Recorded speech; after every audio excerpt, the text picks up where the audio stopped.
The 31 Tales for October podcast presents Tales Written in Blood. Fictional stories about real places, true history, and genuine hauntings. This is The Case of Alice Blunden. Ben Proctor stopped to read a sign, while Sam, Meg and George trailed behind like a line of ants. Mr. Proctor scanned the entire board, absorbing each detail through thin, rectangular spectacles.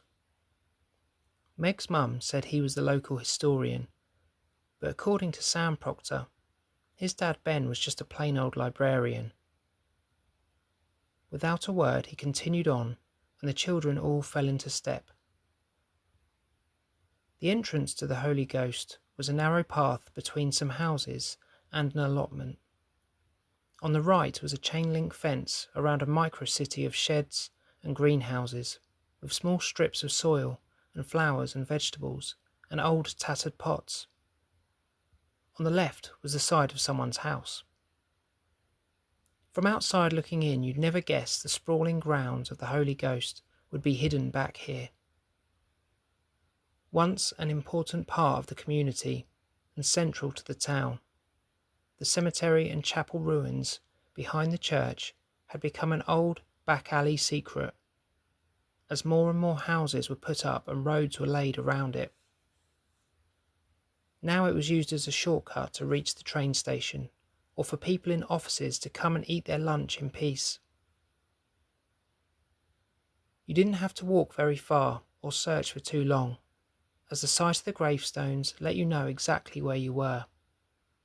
With its ancient collection of mismatching headstones, crypts, memorials, along with its conifer and oak trees, long grass, neatly cut grass, shrubs, weeds, and the remains of the old chapel tower and stone archway, the grounds of the Holy Ghost were a mixture of shadow and light.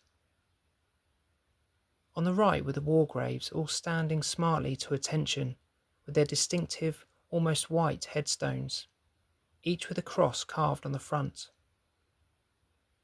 On the left the gravestones were far older, cracked and shabby, in varying shades of sand, moss, and muted salmon. Some were still readable, while others had been completely worn flat. "Let's check out the war graves," said George with interest. The three children each took their own route around the headstones, being careful not to step on or over any of the graves out of respect for the dead. "Some of these are really young," said Meg. "Most of them, actually. Some not much older than us." "They died fighting for their country, and their friends and families," said George as he looks down at a plastic poppy poked into the soil. "Hey, these ones are Canadian. Oh, and this one's from Belgium," said Sam as he scanned across a row of spotless white headstones, picking out the different nationalities. Mr. Proctor was standing in the next section, inspecting a tall memorial stone. It was a thin rectangle with a point at the top.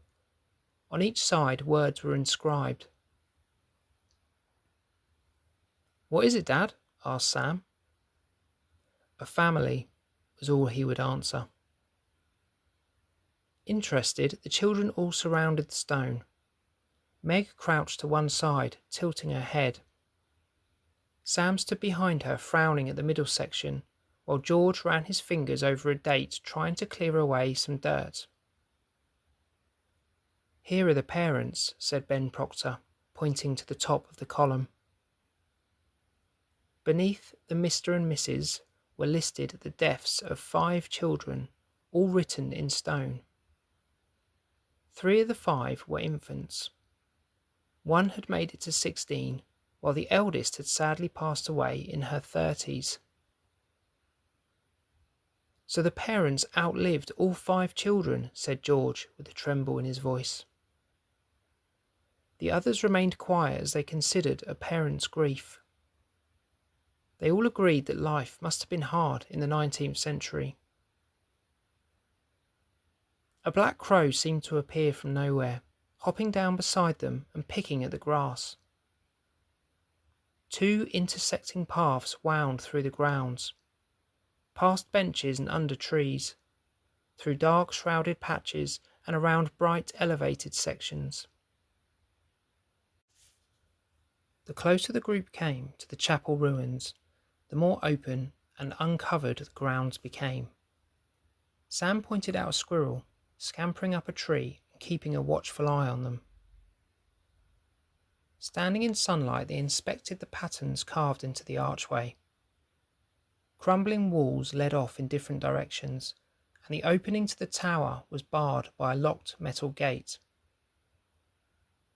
George was pressed against the bars, trying to get a good look into the shadows. Other than some old building materials and litter left behind, there was nothing much to see. "Can you hear that?" said Sam. They all listened to the faint sound of a bell that seemed to travel as a whisper on the wind. A light tinkling that only strained ears could pick up, and probably dogs. They had a good sense of hearing.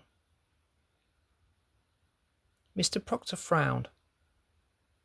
"Let's go sit on those benches over there, then I can tell you what we're doing here," he said. While the children sat, Ben Proctor looked out over the grounds of the Holy Ghost. His soft voice spoke quietly but clearly, casting a spell over his audience. Sam didn't know if his dad was a historian, but one thing he knew for sure was that his dad was a storyteller. He watched his friends as they hung on every word. "Do any of you know the name Alice Blunden?" "Uh-huh," murmured Meg and George at the same time, shaking their heads. Sam, being used to his dad's stories, tried to hide his grin. Alice was a rather large person. Now, it's never polite to speak about someone's size or weight or how they look. In fact, it can be very hurtful. But it's important to know for this story that she was described as carrying a fair bit of weight. Her husband was a trader, and while away on his travels, Alice drank some poppy water. This was used to ease pain and sometimes help get to sleep. Drinking too much, however, could have serious side effects, and Alice fell into a deep coma. So deep that when a mirror was placed under her nose, they couldn't see any signs of breath upon it. That is one of the ways they checked if someone had died, by seeing if a mirror misted up under the nose to see if they were still breathing. Assuming she was dead, the family wasted no time in arranging a burial, because it was particularly hot at the time, and they had no large freezers back then to store her body. Soon she would start to smell. Her husband, though, was still away and wanted the funeral delayed, but the family went ahead against his wishes. Having no time to make a larger coffin, Alice's body was prodded and poked and forced into a standard-sized coffin way too small for the body of Alice Blunden. In order to close the lid, they had to force her arms and legs down with poles. A whole 2 days later, children playing in the graveyard heard the cries and moans of Alice Blunden calling out from her grave. They ran and told their headmaster, who believed the children were playing a prank and punished them. It wasn't until the following day that he went himself to investigate, where he then heard the weakening cries for help. It took a while before they could get anyone to come and dig the grave, so by the time Alice had been pulled out of the ground, she had been buried for 3 whole days and had passed out. Thinking she was now dead and not bothering to get a doctor to check, they reburied Alice back in her grave and posted a guard in case anything happened. When it started to rain, the guard decided he didn't much fancy standing around all night in the graveyard, and instead went to the nearest pub for a drink. The next morning, when they again uncovered the grave, Alice had scratched at her face and hands, probably in shock of finding herself once again buried alive and trying to claw her way out. This time she was dead for sure. After the event, the town itself was fined for its mistake by Parliament, and people were so afraid of being accidentally buried alive that bells were placed in their coffins so they would be able to ring for help. Just as Sam was remembering the bell they heard earlier, George spoke up. "A bell? Like the one we heard?" "Now don't worry," smiled Ben Proctor. "No one's been buried in this graveyard for many years." Finding little comfort in this, uneasy glances were exchanged between the children. If no one was really buried alive, then what ghostly hand had rung the bell from inside one of the many graves that now spread out before them?